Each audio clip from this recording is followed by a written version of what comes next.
Here is the list of benefits that Israeli residents get that Americans do not, all while the U.S. sends Israel $3.8 billion in funding each year. 1.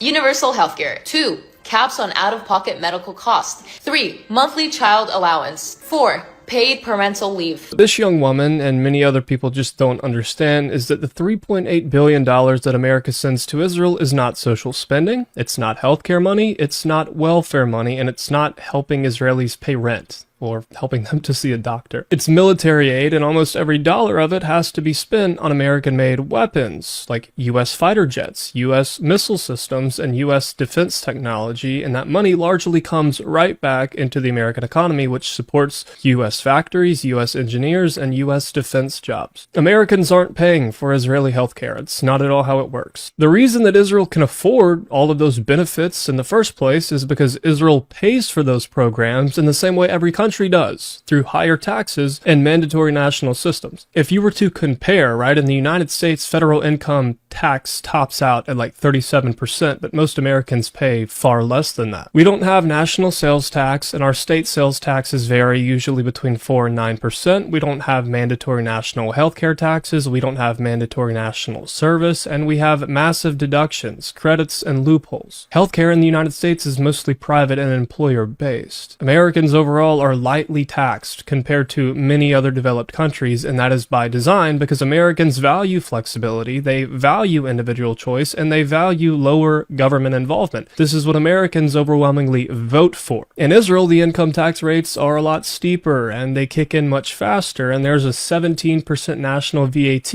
on most goods and services that hits everyone, like every single day. Israel also has mandatory national health insurance contributions. They have mandatory military service for most of the citizens, and they have fewer deductions and fewer loopholes with a very centralized healthcare system that everyone pays into. Israelis feel their taxes much more than America, and if Americans were experiencing the taxes of Israelis, they would be very pissed off. But the Israelis understand what they're paying for, and those benefits that they receive that you just listed off aren't free, and they're not funded by America. They are prepaid by the Israelis themselves. If Americans wanted universal healthcare tomorrow, Israel wouldn't have to lose a dollar. If Americans wanted paid leave, Israel wouldn't have to give up anything. If Americans wanted child allowances, Congress could pass that law. They don't. America also largely funds South Korea and NATO, which frees up a lot of space in European countries' budgets, but nobody says, oh, we need to cut aid to Germany so that Americans can have healthcare. Cut aid to South Korea so Americans can have paid leave. Stop funding NATO so American children